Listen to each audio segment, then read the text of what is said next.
Bonjour amis rêveurs et bienvenue sur la chaîne Terre Onirique. Tout d'abord, je tiens à vous souhaiter un très joyeux Noël. J'espère que vous avez bien profité de vos proches lors de vos réveillons. Je vais également prendre une petite semaine de congé, donc il n'y aura pas de vidéo la semaine prochaine. On se reverra donc le 9 janvier pour attaquer la nouvelle année avec plein de nouvelles histoires et quelques petits changements sur la chaîne qui, j'espère, vous plairont. Pour aujourd'hui, je vous propose de découvrir la fête de Yule, qui est une sorte de Noël à l'époque des Vikings. Vous verrez, il y a de la bouffe, de quoi picoler et faire la fête, tout comme nos réveillons de Noël aujourd'hui. Si vous êtes prêts, on y va tout de suite après le générique.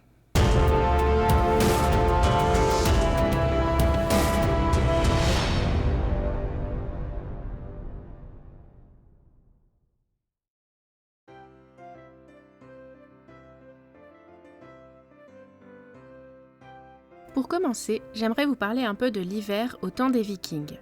Il faut savoir que pour les Vikings, il y avait seulement 2 saisons, la saison d'été qui allait de mi-avril à mi-septembre et la saison d'hiver qui allait donc de mi-septembre à mi-avril. Les mois d'hiver étaient longs et rigoureux.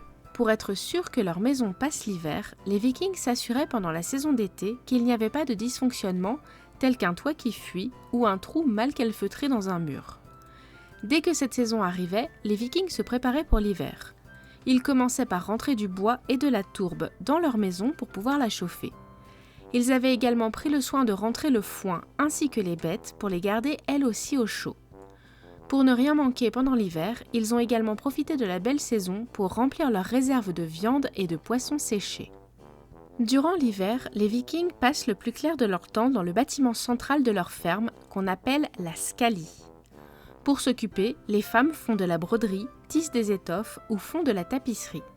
C'était une tâche qui leur était dévouée et d'ailleurs Frigg, la femme d'Odin, elle-même aimait passer son temps à tisser. Seulement elle utilisait le fil des Nornes pour tisser. Vite fait pour les Nornes, ce sont les 3 femmes du destin, comme les moires dans la mythologie grecque. Donc Frigg, en tissant avec le fil des Nornes, connaissait l'avenir de chaque individu et de chaque dieu, mais elle ne partageait ses connaissances avec personne. Les hommes, quant à eux, s'occupaient en préparant les outils, en sculptant du bois ou en faisant quelques travaux de forge. Ils en profitaient pour préparer des pièces qui leur seraient utiles en été, que ce soit des pièces pour leurs chariots, pour leurs navires ou pour leurs maisons. Ils avaient aussi la tâche de s'occuper des bêtes, veillant à leur donner à manger et à nettoyer leur litière. Il leur arrivait aussi de sortir pour aller chasser ou pêcher quelquefois, auquel cas ils chaussaient des skis ou des patins. Parfois, ils organisaient des jeux ou des compétitions de sports d'hiver. Mais les Vikings ne passaient pas toute leur journée à travailler. Tout comme nous, ils aimaient aussi se détendre en faisant quelques jeux de table, ancêtres de nos jeux de société, ou quelques jeux de dés. Ils aimaient aussi raconter des histoires, des récits épiques des dieux, des contes ou des souvenirs de leurs expéditions. Il y avait parfois un conteur qu'on appelait un skald, une sorte de barde si vous voulez, qui était là pour réciter des poèmes qui avaient principalement pour but de mettre en valeur le maître de maison. Pour rompre la monotonie de l'hiver, les Vikings avaient pour l'habitude de fêter le solstice d'hiver dans ce qui s'appelle la fête de Yule. Selon les textes, vous pourrez aussi voir cette fête appelée Jol, mais on va garder le terme de Yule pour aujourd'hui si vous le voulez bien. La date de Yule change en fonction du solstice d'hiver entre le 20 et le 23 décembre en général. Cette date marque le rallongement des journées et ce qu'ils voient comme la renaissance du monde.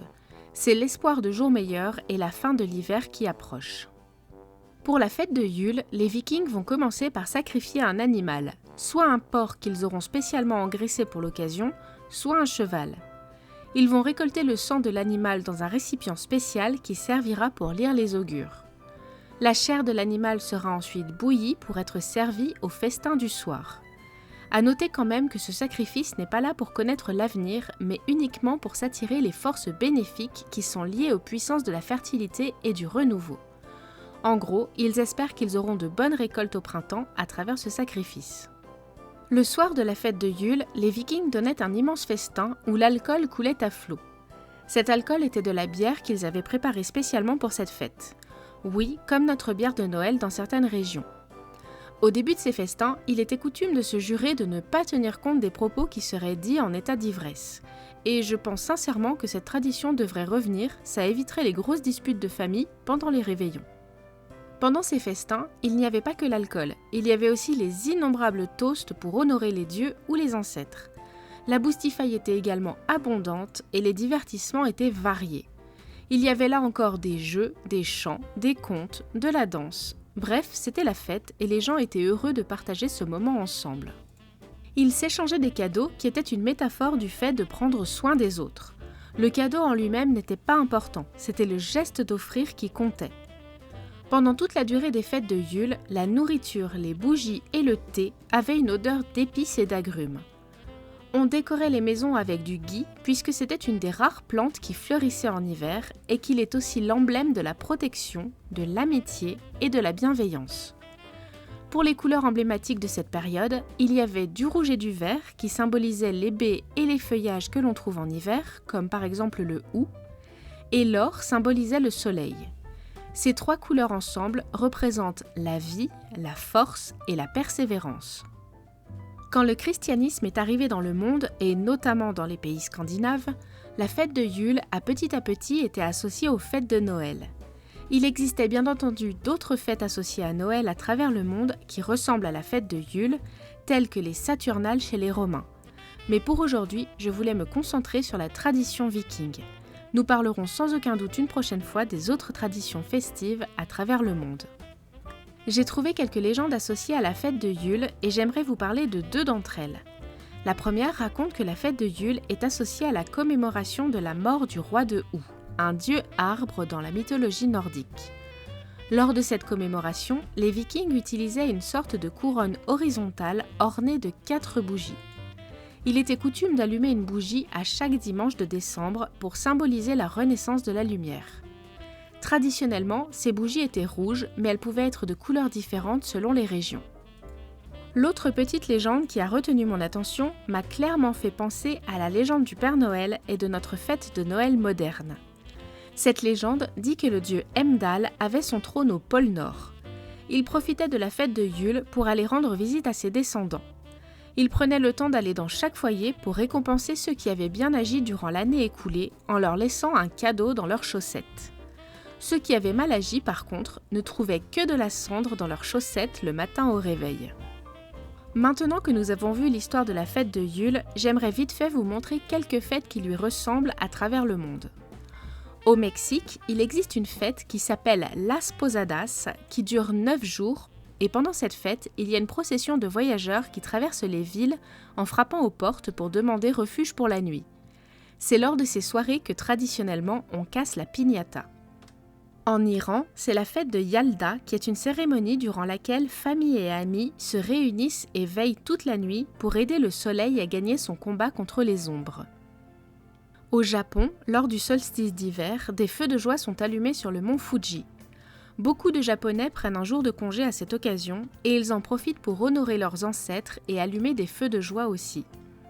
Dans la tradition Wiccan, pour résumer c'est la tradition sorcière, Yule est la seconde fête de l'année qui arrive juste après Samhain, notre actuel Halloween pour simplifier là encore. Chez les Wiccans, donc, la fête dure 12 nuits, allant du solstice d'hiver jusqu'au 1er janvier. Chaque soir, ils font une activité différente et parmi ces activités, on retrouve la cérémonie de la bûche de Yule, qui est une bûche que l'on met à brûler pour toute la nuit. Et si je vous parle de la tradition sorcière ici, c'est pour vous dire que vu que Yule est une tradition importante pour les sorciers, il est tout à fait normal que cette fête ait été évoquée dans la saga Harry Potter. Bien que dans les films on ne voit que Noël, il est important de noter que les sorciers de ce monde fêtent eux aussi Yule. Pas de seconde partie pour aujourd'hui, mais je vais tout de même vous conseiller une bande dessinée sur le thème de Yule si vous le permettez. Ce comics, plutôt que bande dessinée d'ailleurs, s'appelle Klaus et il est édité chez Glénat. Il raconte l'histoire d'une sorte de super-héros basé sur la vie de Santa Claus, ou du Père Noël si vous préférez. Il est présenté comme les origines du Père Noël, comment il a acquis ses pouvoirs magiques, comme créer autant de jouets ou la possibilité de faire le tour du monde pour tous les distribuer en une seule nuit. Il y a actuellement 2 tomes disponibles et ça se lit très vite et j'ai trouvé les dessins très beaux ainsi que l'histoire vraiment originale. En introduction du tome 1, l'auteur explique également comment il lui est venu l'idée de faire du Père Noël un super-héros. Si jamais ça vous intéresse aussi, j'ai bien aimé son point de vue. Avant de conclure, je tiens à vous souhaiter encore une fois une très bonne fête de Yule à tous et merci de me suivre chaque semaine dans mes nouveaux récits. Nous en avons fini pour aujourd'hui avec l'histoire de la fête de Yule. J'espère que cette petite vidéo vous aura plu et si c'est le cas, pensez à me laisser un petit pouce en l'air pour m'encourager, je vous en serai reconnaissante. Pensez également à vous abonner si ce n'est pas déjà fait, on est de plus en plus nombreux sur la chaîne et je trouve ça vraiment génial.